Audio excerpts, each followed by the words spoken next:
mapapanood ay rated SPG. Ito ay nangangailangan ng patnubay ng magulang.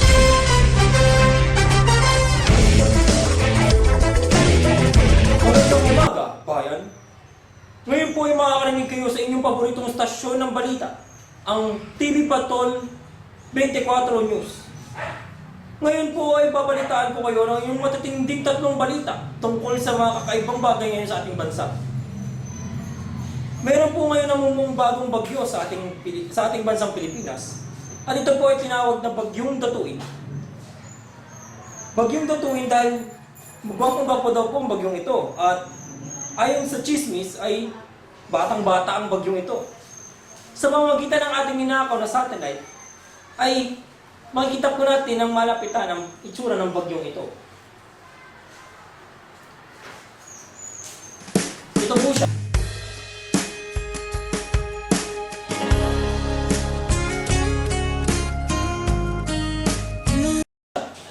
At dahil sobrang gwapo niya po ay nakaka-attract pa po siya ng iba pang bagyo. Ito po ang kaya na-attract na bagong bagyo. Napakaganda po ba, di ba? Ito po siya sa malapitan. Tingnan niyo mabuti. Kailangan kita ngayon at kailan. Maraming salamat po. Magbabalik po ang TV Patrol News.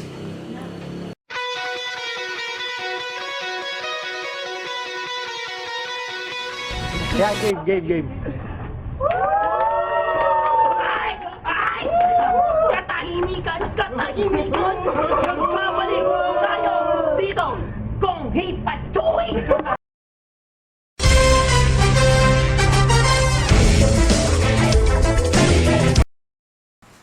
Ngayon po yung babalik tayo sa isang matinding balita.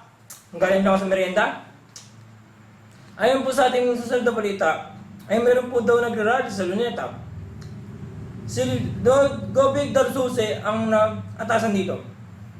Gobi Darsuse, pasok! Magandang umaga mga kapatid, kapamilya, kapuso at kaibigan. Narito po tayo ngayon sa Luneta Park at nakikita niyo po ano mga nangyayari dito. Sila po ay nagrally tungkol sa mga dinadahilang pwede daw magbenta dito sa loob ng Luneta.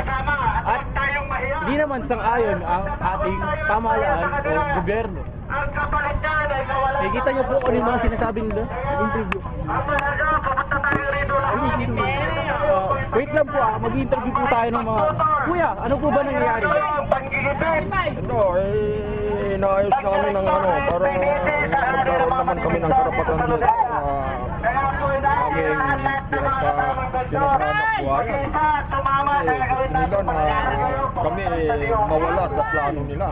Yung planong pagpapaganda ng Luneta, gusto nilang ang mga pintor na nihitin ng dito naghanap buhay ay mawala. Paano naman ang mga pamilya namin? Bali pinapalis po kayo ng gobyerno? Pinagbabawalan mo ngayon? Ang plano po ng Luneta ay hindi kasali ang mga lihitin ng pintor dito. Kaya mawawalan kami ng hanap buhay. Para makita nila Mga pamilya na namin. nung paninin na sa Luneta ay organisado.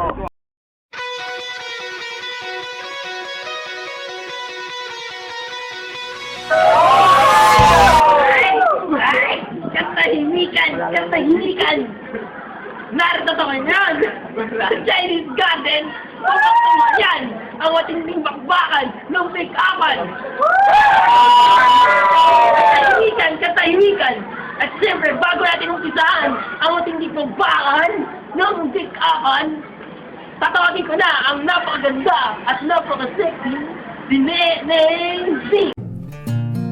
You and I could be like sunny and honey bears. Oh, Ay! Katahimikan! Alam ko, sabik na kayo. Kaya ang pusa natin, ang matinding bakbakan ng pick-upon, tatawagin ko na ang napakabango, si Boy Medas! Boy Medas! Boy Medas! Boy Medas! Tatawagin ko na ang kanyang kalaban, si Boy Sinelas! Boy Sinelas! Ay! Katahimikan! Umpisa natin, JNP! Sinong mauuna? Bahala daw ako. Sige. Ang una natin ay ikaw. Medyas! Sana, hindi na lang ano. Para malapit ako sa iyo. Sa'yo! Wata!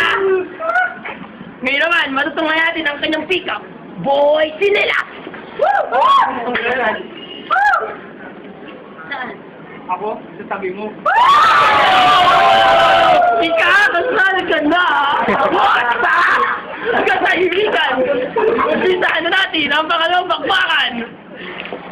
Amog ka ba? Wala kasi akong makita kapag nandyan ka.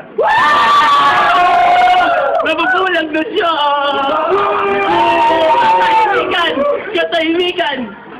Babanat natin, Boy Sinelas! Tornilyo ka ba? Kasi umiikot ka na sa isip ko, bumabaon ko pa. Katahimikan! Tornilyo! Malalaman na natin kung sino ang panalo. Daanin natin sa palakpan, si Boy Sinelas! Ngayon, Boy Media! Katahimikan! Ito na ang round 2 ng pick-upan. Ang last round, Boy Media! Marupok na tulay ka ba? Kasi pag dumadaan ka, kinakabahan ako. Marupok! Nakakatakot sila! Dito na! Boy Pick-up! Pick-up! Gani bro. Saan ba tayo?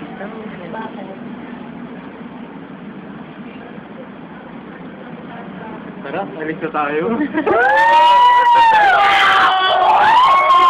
Inagaw na ni Boy Pick-up! Eto na, ang decision. Dito na malalaman kung matatalo ba at maagaw ang defending champion ni Boy Pick-up. Sino ba ang nanalo? Boy Media! Dapat mo. Boy Pick-up!